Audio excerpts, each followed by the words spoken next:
Ay, Bueno, pues pues un buen ejemplo. justo yo creo que nuestro examen final se va a reflejar en nuestro funeral, ¿no? La cantidad de personas que asistan porque tocamos su corazón. Pablo, te agradecemos muchísimo que hayas estado con nosotros. Me llevo muchos aprendizajes de tus errores, de todos los beneficios que te dejaron tus errores y seguramente también nuestro auditorio también. Gracias por estos consejos de lectura, de reflexión. Ahí me pasas después el libro del empresario y para comunicarlo también el que te recomendaron con tu esposa, la empatía, el tiempo, echarnos un clavado a lo profundo de nosotros mismos. Y lo más importante es, ¿no? Esta paz espiritual que ayuda a ordenarnos, y así difundir, ¿no? Esta paz a los demás. Así que muchísimas gracias, Pablo. Fue un gran honor tenerte aquí. Gracias por compartirnos, por venir, por abrirnos tu alma, por compartir tus experiencias, que seguramente les ayudará a muchas personas que te hayan escuchado. Y gracias a ti, y felicidades por el programa que tienes. Muchas gracias. Nos vemos el próximo jueves aquí en Al Desnudo con Luz María Orsi. Chao. This has been a Now Media Networks feature presentation. All rights reserved.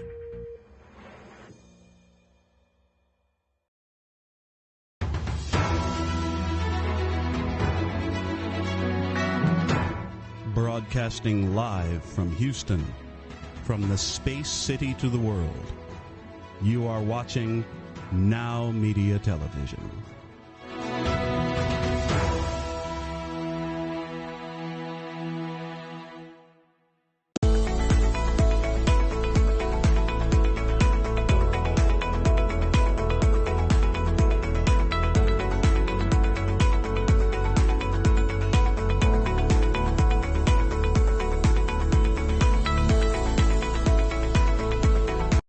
Ladies and gentlemen, welcome to Your Personal Real Estate. I'm your host, Michelle Briggs.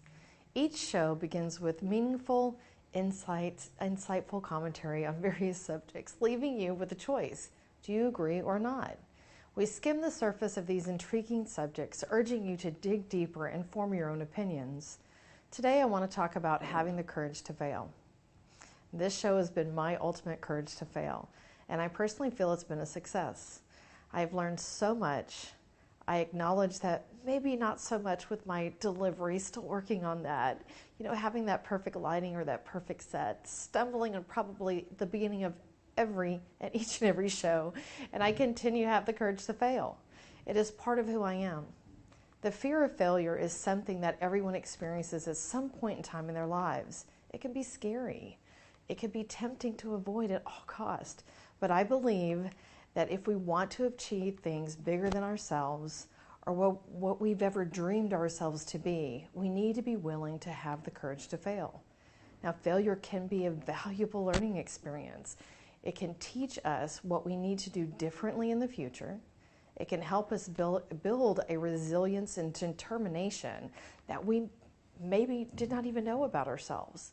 No matter how scared I am, how many times my self-talk tells me not to do whatever that scary thing is, I keep moving forward. Have the courage to fail. I invite you to look at taking steps to develop the courage to fail. Know that everyone makes mistakes. Give yourself the grace to know that you do not have to be perfect at everything that you do. Learn from the new experience that you're taking on. Have the courage to fail. When you fail, take time to reflect on what went wrong, not to punish yourself.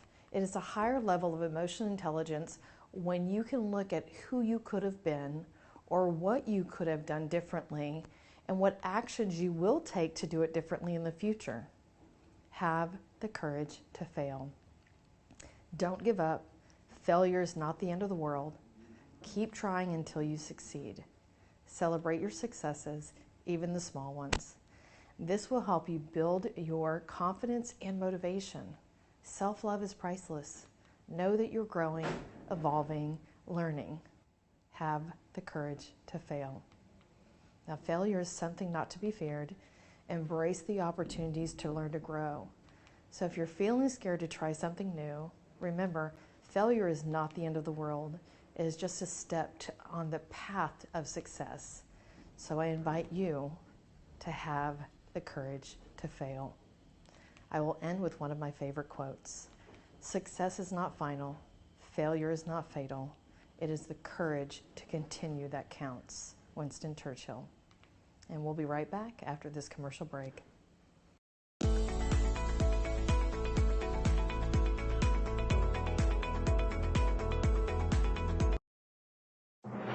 The best bilingual news, business talk, and technology content 24 hours a day, 7 days a week. You are watching Now Media Television, the first bilingual media network in the United States.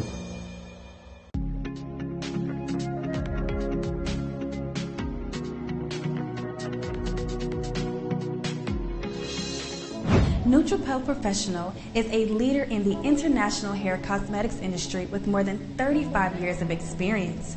With an extensive portfolio of products specially designed for the professional salons, our product line includes hair color technology, hair treatments, and styling products. With thousands of distributors worldwide, our company's distributors have experienced over the years sustainable high profit margins as well as frequent reordering from their professional salons. Nutripel is devoted to our distributor success by providing them access to extensive digital marketing materials, tech support, workshops, and tutorials to ensure they have all they need to introduce the Nutripel product line to professional salons. The Nutripel product line is being used by professional salons that demand nothing less than the highest quality in multiple countries in the Americas and Europe. Additionally, Nutripel consistently seeks to bring out the best look in every customer with a full commitment to transform the client's image, state of mind, and self-worth. Nutripel loves changing our clients' lives. Let Nutripel be part of your success. Call us at 210-237-6677 to find out how you can become a distributor for your area. Nutripel Professional, transforming hair care and image is our passion.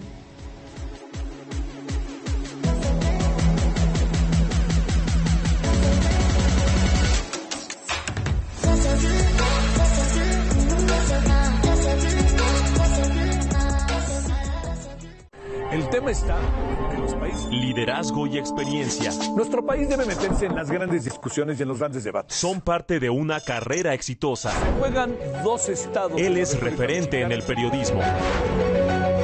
No definen el 2024. Javier Solórzano te espera cada noche para llevarte las noticias, el análisis y las entrevistas más importantes de lo que sucede día a día en el país. Este es el referente de la noche.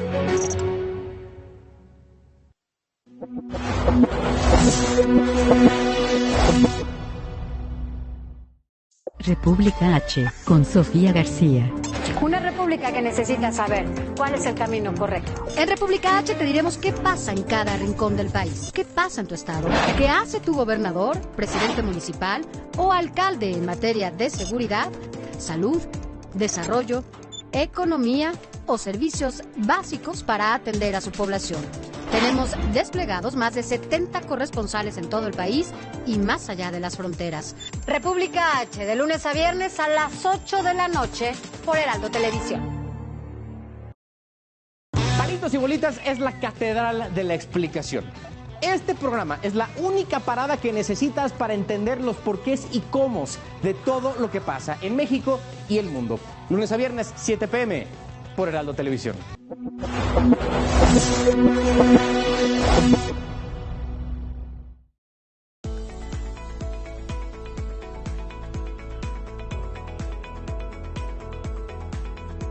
Welcome back, everyone. Michelle Briggs here, your host for Your Personal Real Estate. We are having another conversation with Andrew Glisson. Now, Andrew's been with us before. He was with us last week talking about Airbnbs, and there was so much more to cover for that. So Airbnbs, think about it. Now, how are you doing today, Andrew? I'm great. Michelle, how are you? Good, good. Thank you again for last week. I loved our conversation about the Airbnb, so I'm still thinking about that now when I see you. Now, one of the things, just jumping right into today, is, I'm hearing from all types of real estate investors. I mean, it's becoming more difficult to find good investments. What's your perspective on that? It is. I mean, everybody is chasing, the darling asset class in real estate. And it was self-storage for a while. People are chasing contractor garages. Some people are chasing multifamily. I mean, the reality is the interest rate's gone up for all of us. And so it's gotten harder to find good deals.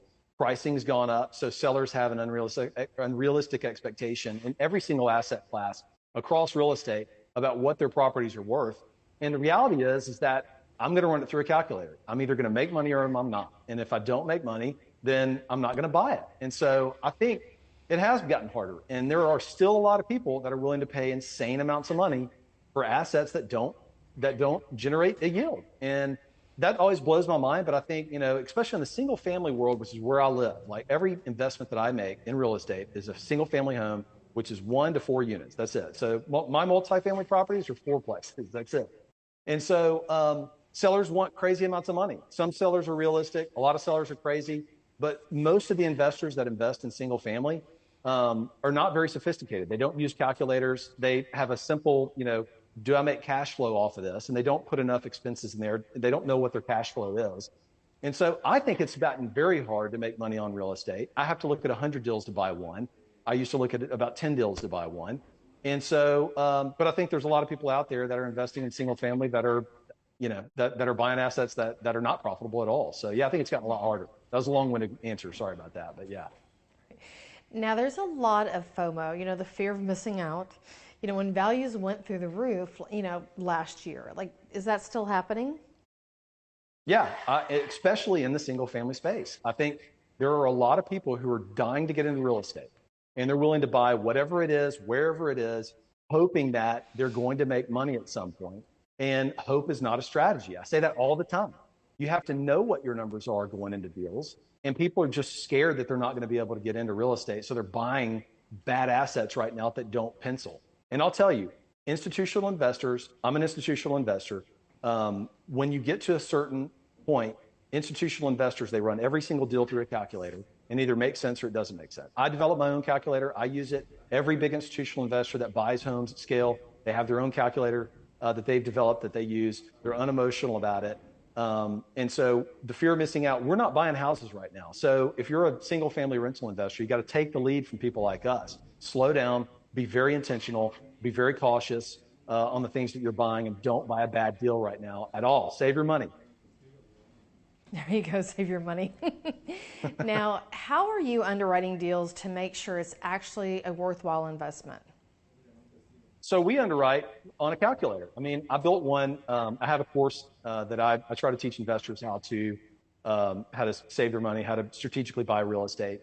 And I built an investment level, an institutional investment level calculator that tells you if you're going to make money or not. And that's how I underwrite. I use my own calculator. And so it basically, the inputs are the property, the renovation cost, the loan, the budget, and then what spits out is a return ratio that says you're going to make money or you're not going to make money. One of the ratios that I like a lot is internal rate of return. And so I'm going to have to beat on any real estate deal that I'm investing in. I've got to beat the S&P 500 because real estate's risky. It takes a lot of time. Houses don't always appreciate. They can go down. Rents don't always appreciate. Rents can go down. We're seeing it go down in a lot of municipalities. So I'm very critical when I underwrite properties. I run it through my deal calculator. And if I can't beat the S&P or some easy investments, look at CDs right now. You can get a 9-month CD for 6.5%. And people are still buying single family homes and not even making 6.5%. So again, unemotional, run it through a deal calculator. You use mine. It's at sfruniversity.com.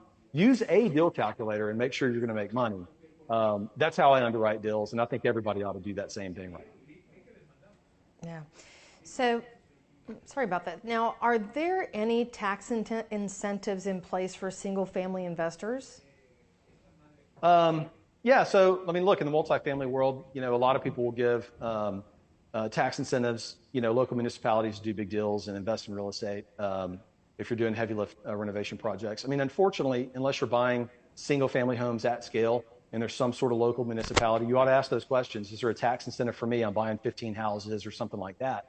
The only real tax incentive for this is in the depreciation world. So there is a thing called cost segregation that can be applied to single families. And what that is in a nutshell, really simply, is you're able to write income off of your property on an accelerated basis in certain categories. And so not everything that you do to a house you have to wait 27 and a half years to depreciate. You can depreciate certain items in that house over 15 and over 5 years. And there was a law passed a couple of years ago where you can accelerate those 5 and 15-year categories to year 100% in year one. It's 80% in 2023, but it was 100% last year. But that can improve your cash flow massively. I did a deal this year where my all-in cost was 120 grand, and the depreciation tax incentive on that, I'm going to be able to write about $60,000 as an active loss off my taxes. Now, I'm a real estate professional, so that's the most advantageous, tax advantaged investor type when it comes to real estate. But depreciation and specifically cost segregation is a huge tax incentive.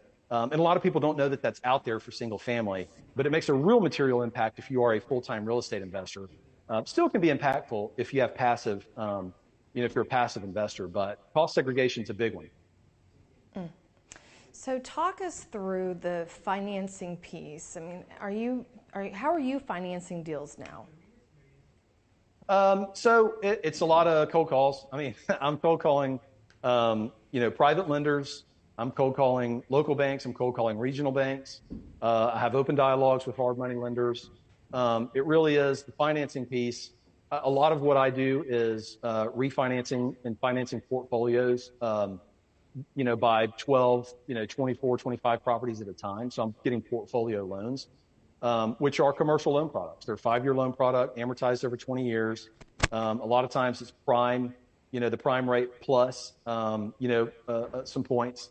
But there are banks out there that are underwriting to their own internal profitability.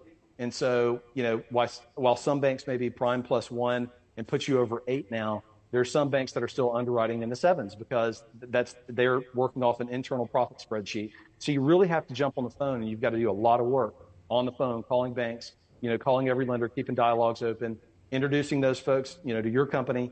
One thing you have to keep in mind on the lending side is that banks only have a certain allocation internally for single-family rentals. And so, if you want a part of that allocation, then you're going to have to go and impress that banker. You're going to have to tell them about you. We have a spreadsheet, or not a spreadsheet, but I have a PowerPoint deck. Every time I talk to a new lender, then I'm going to go through the PowerPoint deck. It's 10 pages. This is everything about me. This is what I've done. This is my experience. And so you have to dig in and work real hard. It's not super easy to, borrow money like it was. But I want banks to carve out some allocation for me. So I'm going to get to know them. I'm going to cold call a lot of banks. Again, long answer, but still possible, still doable. You can't beat, a 7+ interest rate right now, but there's ways to make the deal, more favorable. Got it. Now, we started the show today talking about having the courage to fail. Can you give an example of a courage to fail that you've experienced yourself? Yeah, look, failure has been, a part of my growing process in the business. And so I have, paid contractors that walked off jobs and never showed back up. I have spent too much money buying houses. I've spent, over budget on renovations. I've definitely made a lot of mistakes when it comes to, all aspects of, buying and investing in single family rentals. The thing, I guess, that I haven't done is made mistakes that, could put the whole company at jeopardy. So they're kind of smaller mistakes that you grow over time. You don't risk everything, all in, one deal. It's okay to be aggressive, not too aggressive. Fortunately, knock on wood, we've been able to, kind of manage those failures along the way. But yeah, you can't be scared of your own shadow when you get into this business. There's a lot of money at stake when you're buying houses. There's a lot of money at stake when you're renovating. There's a lot on the line, but you just have to do some good analysis to make sure, if I do lose some money here, if I do fail a little bit, you're going to fail a little bit, not a lot. But I've definitely, right. You don't have a couple hundred houses and not have any failures along the way. So that's definitely been a part of the success story here. Well, you definitely learned something from it. Having the courage to fail, you can learn from that and grow your business and totally. So many things. So Andrew, thank you again for being with us this week, and thank you for answering that question I just threw at you. But I agree that everyone really should have the courage to fail, because that's truly where our successes lie, right? That's right. That's right. Thanks for having me again, Michelle. Thank you, Andrew. See ya. And we'll be right back after this commercial break.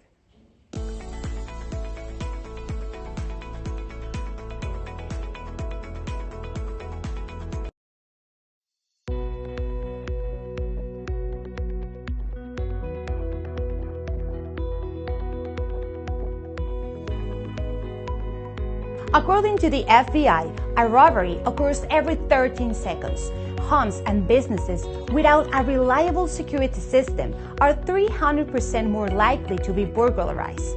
Alert 360 provides custom-tailored rock-solid security solutions to residential and commercial customers. Whether it's home security, fire and carbon monoxide detection, flood protection, connected senior care, managed video surveillance solutions, 24/7 alarm monitoring, and life safety, Alert 360 is your ideal solution. In addition, Alert 360 has smart home and business integrations like access control and video shield for a complete peace of mind, protecting what matters the most and reducing energy costs with our top-of-the-line automatic scheduling functions. Alert 360 offers security services discounts to military personnel, veterans, first responders, educators, and hospital personnel. Don't be a victim. Take a strong step today. Call Rosana Torres at 832-863-8574 for your free consultation. Hey, Lily says AT&T is giving everyone their best deals. Minus the air quotes. Best deals. No need to wink. Others say they give everyone a deal, but not everyone gets the best deal. Told you, the best deals are for everyone here, with a choice of plans. You were right. Is she always right? Always. At AT&T, we give everyone our best deals on every smartphone.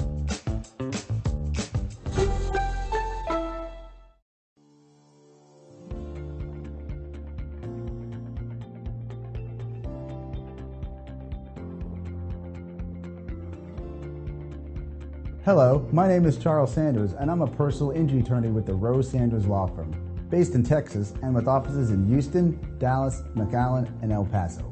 We assist individuals throughout the entire state who have suffered harm due to the negligence of another person. With my experience as an insurance adjuster, I understand and I know exactly how to counter the strategies employed by insurance companies, and I'm bringing this knowledge to you. We handle a wide variety of situations ranging from car accidents to defamation and unsafe property conditions. We are here to provide support and legal representation at no cost to you. Call us today at 713-221-3773.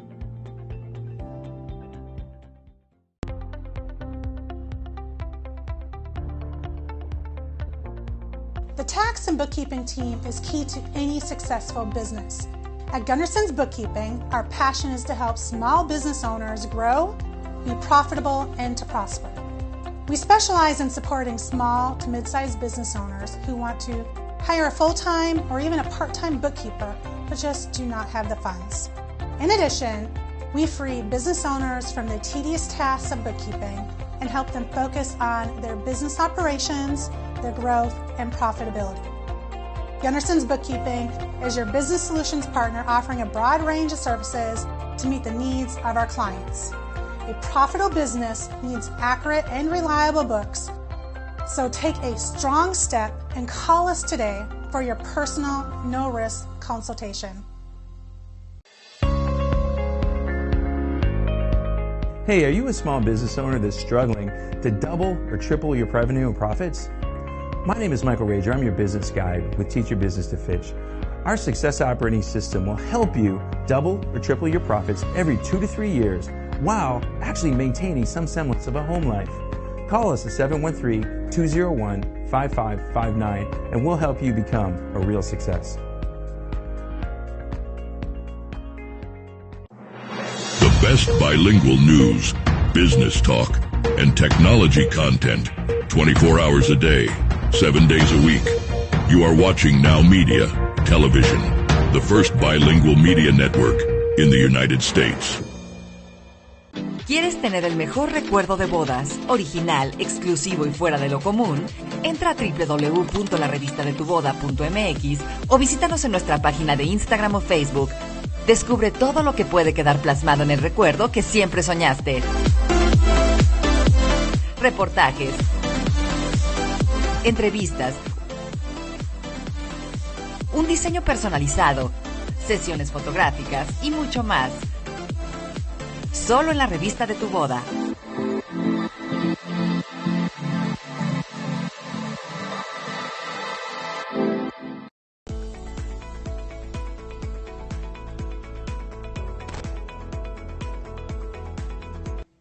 Welcome back, everyone. Michelle Briggs, your host for Your Personal Real Estate. Our next guest is Courtney Hughes. She's been with us before. She was with us last week. We were talking about different types of paints, right? The flat, the eggshell. You remember that, right? So how are you doing, Courtney? I'm doing well. Thanks for having me back. As always, I love being here. Yes, thank you for being with us. Now, as you watch today, we open the show with talking about having the courage to fail. And I'm asking each guest to talk a little bit about that, because as business owners, you have to have the courage to fail to just start the business. So Courtney, is there anything, can you identify with that and share with us maybe a courage to fail inside of your business? Yeah, absolutely. You are right. You do have to take chances and roll the dice. And I think one of the scariest parts about that, especially in our business, is we are customer facing, right? So you always want to do right by the customers, but you're also being judged by the customers and your peers, on a social network, but also, in a real one-to-one basis. I think one of the scariest things for us in starting our business was kind of handing over the reins. Yes, I am a face of our business, but I am not going to be the one that's actually applying the paint within your home. So how did we find those right crews? How do we trust someone else to carry on our name and do the job? And a lot of that is trial and error. Yeah. A lot of that is trusting someone that says that they're professional. Yes, we vet them. Yes, we ask to see work. But we do have to keep a close eye and give everybody a chance, right? Right. We have seen some failures. And when that has happened, we have corrected on our own time and dime. But we've also found, through that, we have found the miraculous teams that we work with, which is a beautiful thing. And so with the courage to fail, you can also have the courage to blossom and grow that business, and also kind of, give you the confidence that you need to actually scale or make it what you want it to be. Exactly. And that goes into really our topic today, because we want to know, how do you choose the right paint company? Because as Andrew shared, he spoke to us in saying that he's hired contractors that he's paid them and they've never shown up, right? Things happen, and that's part of owning a business. So let's talk about, how do you choose the right paint company? So what do we start with, Courtney? How do we choose? Oh man, it's almost like an interview process, right? We have questions for our clients, like, what are we painting? What colors and finishes are we wanting to do? We've kind of been through that, you and I. We've done a segment on that. I don't think that we've actually touched on, what should the home buyer or homeowner, be asking the paint company? I think that one of the first questions that you should ask is, so before you touch anything, what does your prep process look like? Are you just going to come in my home and, plop a paint can down and start painting the wall? Or are you actually going to protect my ground, or, the floors that I have, or the carpets that I have? What does the process look like before you even pick up a brush? Now, with that is very important, because you don't, as a homeowner, you do not want paint in your carpet. It just does not work. And if this is home that you're going to be listing for sale, you definitely do not want that damage. You do not want the paint on your hardwood floors or anything of that nature. So I love that you're mentioning the prep and really how important that is, and really understanding. Now, what's next? After they've answered the question on how they prep, what's next? If it were me, I would want to know, who is actually going to be coming into my home and doing the physical labor? And how many years of experience do they have? How many years of experience do they have in the field? And also, how many years have they worked with you specifically? Are they individuals that you trust? You know, additionally to that, the next question I would ask are, do you have any references? Do you have visual references that I can see? You know, I've contacted you to do the interior of my home. What are some of the other interiors that you have done? Can you show me pictures of before and afters? And on top of that, do you have any phone numbers of names of people that I can call that can actually speak to the work that you have done, your crews, you personally, so that you can get kind of a full look at who you are inviting into your home or into your business to tackle the work that you need to get done. Exactly, because I mean they are an extension of you, an extension of 360.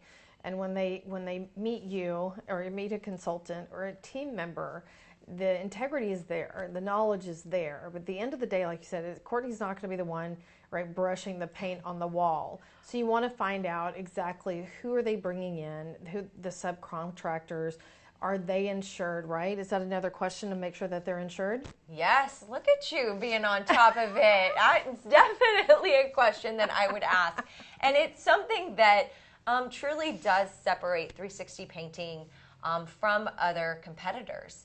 A lot of people out there are not insured. So what does that mean? Does it really matter to you if someone is insured or not?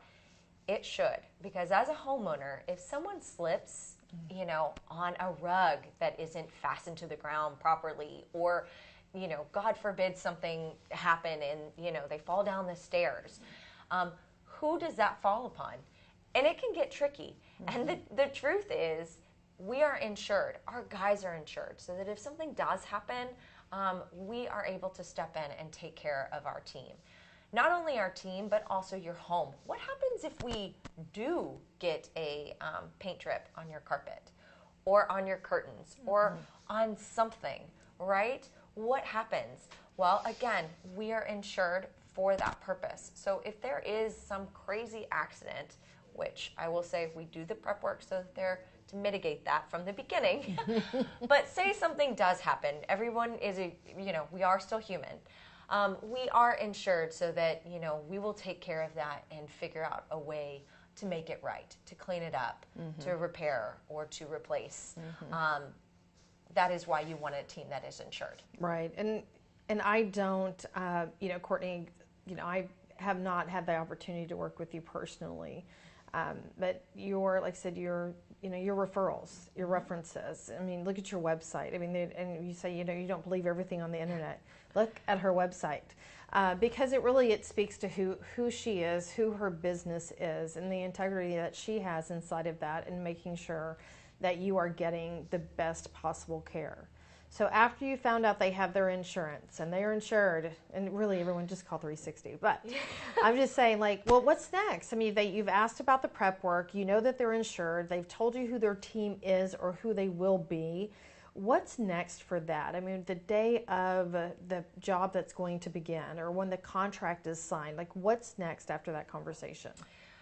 So I'd actually back it up before then. I would want to know, what is my estimate actually going to look like? How detailed is it going to be? I think we've all been there where we've gotten an estimate from someone and it's just a number written down on a sheet of paper saying, hey, it's going to be $500 to cover this. And you're like, wait a minute, what does this actually cover? Is it my walls? And oftentimes we get so excited at this, bid that we're like, yes, we're going to sign. Sometimes if it's too good to be true, it's likely too good to be true. So one, I would ask, what do your estimates look like?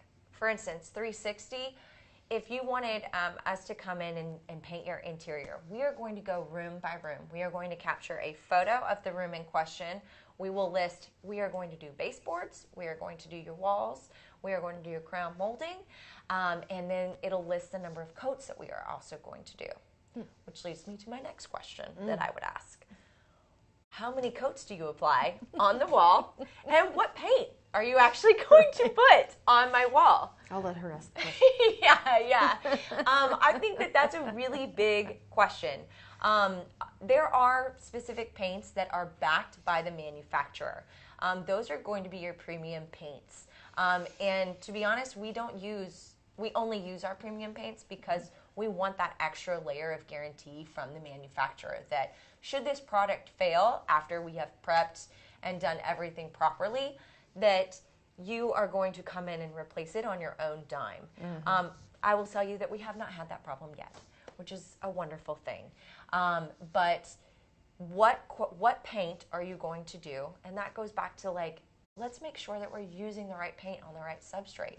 Mm-hmm. Let's make sure that we're using a urethane or an oil base on our millwork and the correct, acrylic or latex paint for our walls and our ceilings. Mm-hmm. I think it's really important to ask that, and also ask the number of coats, because truthfully, a single coat is only good if you are doing the exact same shade on the walls and you don't have any serious damage to the walls.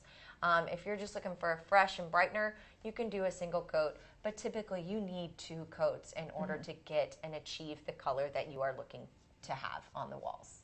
Yes, and we talked about this before. If you're changing the color on the wall, yes, then you have a primer, right? The primer that goes on the wall. I've learned so much from you, Courtney. So the primer that goes on the wall. Okay, so you have your you have the quote, and it's detailed, and you do want to have a detailed quote, because you do not want them to skip a step. I mean, it should reflect 1 coat of the primer, 2 coats of the paint. What paint is it? What is the finishing of the paint? I mean, there were so many. We just talked about this last week. Is the different finishes, right? Mm-hmm. So what do we do? I guess at that point, the job is on. Hopefully, the job is on as soon as we get a signature. Right. As soon as we get a signature, and then of course, in the 360 world, we typically do a 30% down payment, which is another question that I would ask. What is the down payment look like? And then when do we pay upon completion? Is it upon completion? Are there installments that we need to do?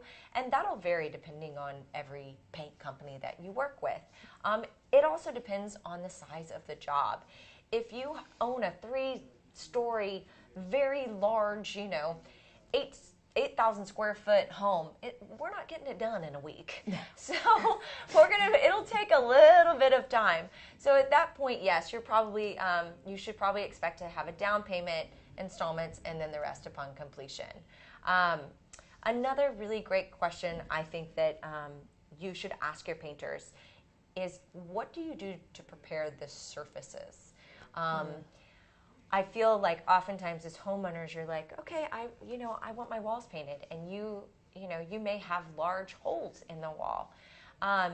Those are not typically just included within a paint. Mm-hmm. That actually takes a lot of time for us to, and sometimes sheetrock repair work, honestly. So it's a really big question to ask. Are you going to handle and take care of, the nail marks that are here? I have some peeling. Are you going to spot prime these areas so that I have perfect walls? And then sometimes, if you have found that perfect place to hang this piece of art, you also want to tell your painters, don't touch this. Don't you dare move this single thing. We're going to put this artwork right back up. So asking those questions in advance makes it so that you have an estimate that fully encompasses everything that you want and need.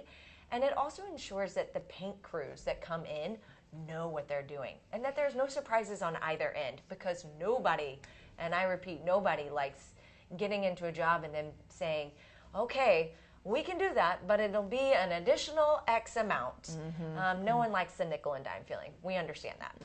Just get that right up front. Yeah. Right, just get that right up front. Okay, so talk a little bit about your website. We just have a couple of minutes, but I don't want to step over this, because I mentioned just a few moments ago, her website has many, many things that is beneficial for someone to possibly take a look and hire you. But just to take a minute and talk about your website. Our website is wonderful. We agree, so thank you. If you go to our website, which is 360painting.com/West-Houston, you'll find that we have a lot of examples of the work that we do. So exteriors, interiors. You'll also see a lot of reviews on there. So that's another thing. You know, it's another reference or referral that you can reference in choosing a paint company. But we also talk about the values of our company at its core. So, you know, what's our mission? Like, what do we actually stand for? Those are really important questions to ask a paint company as well. And you can find that all on our website. So thank you for asking about that. We appreciate it. Definitely. You don't see that a whole lot with paint companies. So Yeah. I really appreciate, you and what you do for our community in itself. So again, Courtney, thank you for being with us. We do appreciate you and your wealth of knowledge. We look forward to seeing you again and touching on another aspect of paint that we had no idea about. So thank you again, Courtney. And everyone, we'll be right back after this commercial break.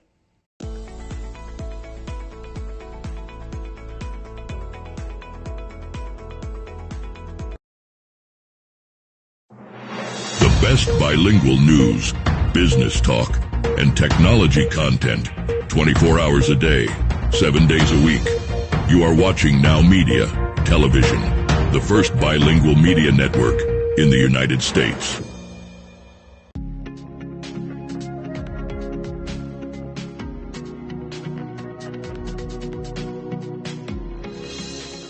Nutripel Professional is a leader in the international hair cosmetics industry with more than 35 years of experience.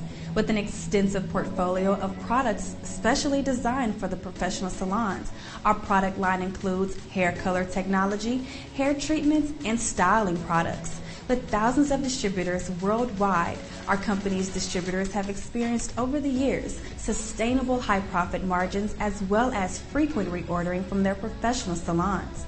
Nutripel is devoted to our distributor success by providing them access to extensive digital marketing materials, tech support, workshops, and tutorials to ensure they have all they need to introduce the Nutripel product line to professional salons. The Nutripel product line is being used by professional salons that demand nothing less than the highest quality in multiple countries in the Americas and Europe.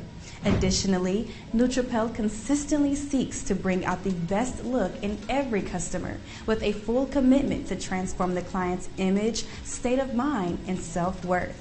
Nutripel loves changing our clients' lives. Let Nutripel be part of your success. Call us at 210-237-6677 to find out how you can become a distributor for your area.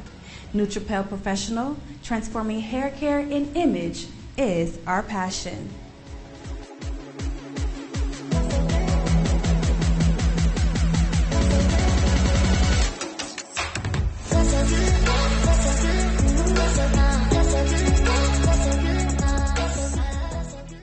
El tema está en los países. Liderazgo y experiencia. Nuestro país debe meterse en las grandes discusiones y en los grandes debates. Son parte de una carrera exitosa. Se juegan dos estados. Él es referente en el periodismo. No definen el 2024. Javier Solórzano te espera cada noche para llevarte las noticias, el análisis y las entrevistas más importantes de lo que sucede día a día en el país. Este es el referente de la noche.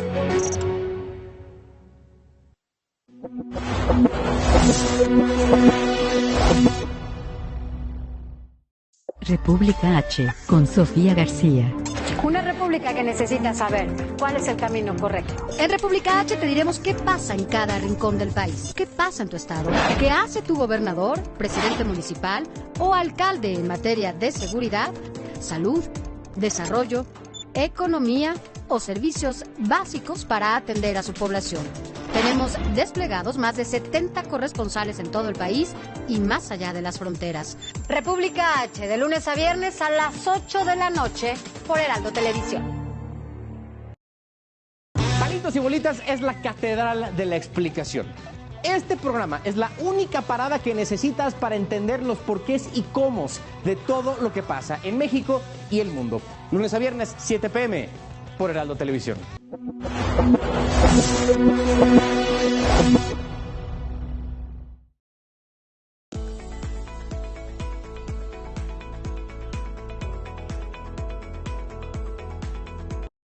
Welcome back, everyone. Our next guest is TJ Hilscher. Now, TJ is the owner of HG Home Inspections. How are you doing, TJ? I'm doing fantastic. How about yourself, Michelle? Wonderful. I am so glad that you are with us today. Now, TJ continues to be a wealth of knowledge, as are other guests. I mean, on this show, we have professionals that know their business and provide the knowledge and teaching us different aspects of the real estate industry. Now, today we're going to be talking about the importance of pre-listing home inspections. Yes, I did say that. Pre-listing home inspections. Now, TJ, talk to us a little bit about that and why it's important. But also, you know what, let's take a step back, because I did start the show today with a courage to fail. And this kind of speaks to that with the pre-listing, right? So, TJ, share with us the courage to fail and what that looks like for you inside of your business. You know, when we'll put the pre-listing inspections on the back burner for just one moment. When I started in the business, home inspection was a little different back then, and there weren't a lot of big teams in Houston. There was a couple that people have heard of, some of my competitors, but not many, and most of us were on our own. And when you talk about courage to fail, my second inspection out of school, fresh, new inspector, have nobody to call to ask any questions, turns out to be basically a 13,000 square foot home on Lake Conroe. New construction. The home had every feature you could possibly imagine in a home, including panic rooms. It had several hidden passageways. It was actually the courage to fail, because I took it on and I went out there and I did the inspection. And it was actually for the builder. Some of his contractors had bailed on him, and he wanted to know what was left on it. A year later, I had an opportunity to inspect the same home. Went back in and I thought, oh my gosh, I can't wait to see what this inspection report looks like compared to the way they are today. My quality's gotten so much better. I'm such a better inspector. And then I open the report up and I look at it and I realize I did a pretty good job the first time. So since then, I've inspected the home one more time. And it tends to be the home that keeps on giving. I keep getting called back to inspect the same home every couple of years for some reason. Well, you know it. I know the home very well now. I feel like it's a second home. Well, thank you for sharing that, because, again, the courage to fail is really doing something that's super scary. And if you're fresh right out of inspection, getting your degree or inspection certification, like that had to have been a scary moment. Oh, yes. Very scary. Right? So have the courage to fail, step through those, work through fear, right? False evidence appearing real. We've all heard that. All right. So the topic at hand, importance of pre-listing home inspections. Tell us why it's so important. Well, first of all, I know that makes your skin crawl. As a real estate agent, I can say I've been a real estate agent for 23 years. I'm still licensed, but I don't do my own transactions. I let the realtors deal with real estate transactions on that end. I help with the home inspection part of it. So that's really my expertise. But over the last couple of years, we've seen a very, very big uptick in pre-listing inspections. And particularly, I had one agent that's very successful. He does a lot of pre-listing inspections. And he and I had a chance to talk. And I told him, I said, I really want to see more people do these. He said, oh my gosh, TJ, the problem is most people look at it totally different than I do. And I said, well, of course, how so? Explain. He said, well, when I get a pre-listing inspection, I know your company will do the inspection, give the report to us. We can correct any problems we see on the report that are easy and simple fixes. You'll come back out for a small fee. take those things off the report, and then we've got a report that shows the true condition of the home. And I said, okay. And he said, what we do is we post that with the listing on MLS, and that way we have disclosed everything about the home. And I said, well, what made you start doing this? And his answer was simple. He said, I had a lady that was really in a bind that needed to sell her home, and she gave me her bottom line, and we accepted a bottom line offer. And when they got it inspected, it needed $30,000 worth of work. And they were well beneath the point where they could accept an offer and do $30,000 worth of work. So at that point, he started doing pre-listing inspections. And what he told me is when people put in an offer and it says as is, he lets them know, hey, did you look at the inspection report that we provided? Yes. Okay, so everything on that inspection report had been disclosed already. So he felt like he was much more comfortable knowing where the bottom line was without any surprises. So that really changed the way I thought about pre-listing inspections. And it made me really get a nice story to share with other realtors, other real estate professionals that it's really eye-opening. And it puts you in a whole different position of not being scared of what's going to be on the inspection report. A lot of realtors are, I don't want to see it, I don't want to hear it. But in this case, they know exactly what they're selling. The sellers feel confident in saying, yes, I'll take that offer for $10,000 more or $10,000 less, either way. But they know what they have. Now, if you take 10 inspectors and you have all 10 of them inspect the exact same home, you're going to get 10 different inspection reports. But the idea of a pre-listing inspection is to find the big ticket items. The ACs, the roofs, the water heaters that are about to start leaking water, things like that, so that they can either address them or disclose them. So that is really probably the biggest gem that I've found that most realtors run from. I mean, literally, when I say the word pre-listing inspection in a room full of realtors, they scurry like you just turned on the light at Joe's apartment. Anyway, so, but when they sit down and listen to it and really hear the logic behind it and what frustrations it can, not only them, but can save their clients from going through, they really start to warm up to the idea. And we've seen an increase of about 20% in pre-listing inspections just in the last 6 months as we started kind of pushing them more and more. Well, sharing that with us, and there is an aspect. I mean, no one's going to deny it. No listing agent is going to deny the fact about the pre-listing, and because you're going off of what we are being based off of, or what our conversation is inside with the seller and the seller's knowledge of what is on the property. That's the seller's disclosure. And it can be scary, admittedly, and I think that's what it really steps into. Is like, because we don't know the condition of the property, we only know what the seller's telling us. We don't know what's going to come across that inspection, and then there's a possibility of renegotiation for repairs, right? A seller's contribution, request for repairs to be completed, and that can kill a deal. I mean, they can say no to that.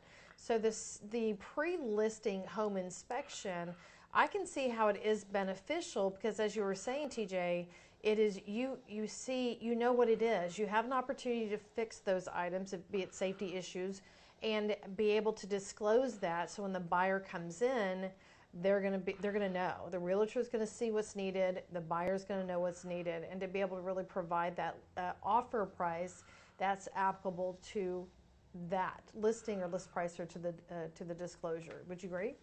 Oh, absolutely. Absolutely. And one of the most interesting things I find about it is a lot of times after the buyer reads the report and they look it over, they call our company to come back out and inspect it again, which we're glad to do. We'll come out and inspect that home as many times. I mean, we've inspected the same home 3 times for 3 different buyers in the same month. But for them to look at the inspection report we just did for the seller and ask us to come out and do one for them, I find that kind of comical, actually. But we'll gladly do it because we're representing them at that point, not the seller. Exactly. Well, that was kind of my point. I was letting you finish that statement because when you are stepping into that space, you are representing the other party, the buyer, and you have a team of 20. So, maybe it's Joe that inspects, and then, Bill inspects it as from the buyer's perspective. So you have the space to really create a neutral ground when you're completing those inspections over and over again. And I'm so glad you mentioned that, because that is one of the things I try to do is go ahead and send out a different inspector with a different set of eyes, because like I said, 10 inspectors, 10 different reports.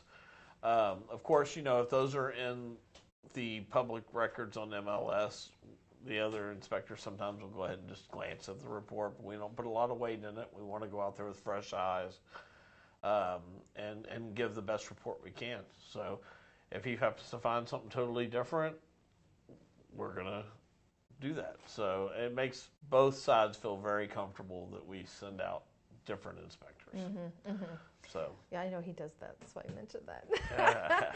Because he has the team and he has the wherewithal to make that happen. So what else about pre-listing? It's it's beneficial for the seller. It is scary to hear that and have that conversation. I see the benefit behind it. So realtors that are watching, consider it, call TJ, have a conversation. And it's being transparent, right? Would you agree it's being transparent? I think it's the most transparent way you can possibly be, and it really helps on both sides, because it helps with the comfort of the seller not being scared about the inspection report coming their way, and the buyer, they feel like they can make an offer with more confidence as well. The nice thing is too, on our software, it's designed for, we have that build or repair request list that I'm sure you're familiar with. It's a function on our software where you can go through your report and you can look at every deficiency and you can decide if you want to repair it or whatnot. But it actually will separate the deficiencies and into a repair list. So the seller can use that same function and go down it and say, oh, these cosmetic things I'm definitely going to fix. I don't want any of that on my report. And, the roof, maybe not. We're just going to disclose it, maybe give them a roofing allowance, or just know that we don't have that much room to wiggle and move forward, So that function really makes it quick. They can make a quick list for their contractor. They can email it over to them. The contractor can say, if they don't have a contractor, we know people, people, real estate agents know people, and they can get a quick estimate, get the guys out there to do it before the listing photos or even after, and we'll come back out and take all those things off the report and move on. So I think it's probably one of the most powerful things that listing agents do not do out of fear. It's the fear that it truly is the fear, and not wanting to know and not wanting to be responsible for not disclosing. Well, guess what? If you disclose everything that you possibly know about the property, nobody can come back later and say, hey, you knew something you didn't disclose, or you didn't represent us the best you could because you didn't want to know what was on the inspection report. It avoids a lot of potential problems in the future. That's true, because when you're listing a property, again, it's based off of the knowledge that your seller provides you, and that's where we get our information, is from the seller and the seller's disclosure. And we ask a lot of questions that ultimately it's the seller that knows, or maybe the seller doesn't even know it exists. That's the beauty of the inspections. So when something happens and it's after close and something pops up, it truly can be just the mere fact of no one knew, and you hope the inspection covers that, but it's not everything. I mean, you don't inspect what's inside the walls. Exactly. I mean, you only know what you can see, right. And along with that, Michelle, I mean, if you haven't been in your attic in the last 5 to 7 years, you probably should get a home inspection whether you're selling your house or not. And a lot of people don't realize that, but having a home health check every 5 to 7 years, especially if you have parents that are getting elderly that don't get up in their attics as much, don't know what, it's worth the $300 to $500 to $600 to have somebody come out, give you a report of the condition of your home, So you know exactly the condition of your home. And that can help you later, too. If there's a natural disaster, you have a document that shows the condition of your home. And it's always a good idea because you can avoid very costly things that are simple fixes. AC pans that overflow. We catch those all the time. And if you haven't been in your attic in 5 years and you got a rusted out pan, you have no idea until your ceiling caves in and you got a $5,000 problem that could have been fixed for $500. So in addition to the pre-listing, I think the home health check is something that everybody should embrace, because the more you know about your home, the better you're going to take care of it. Yeah, and you could do.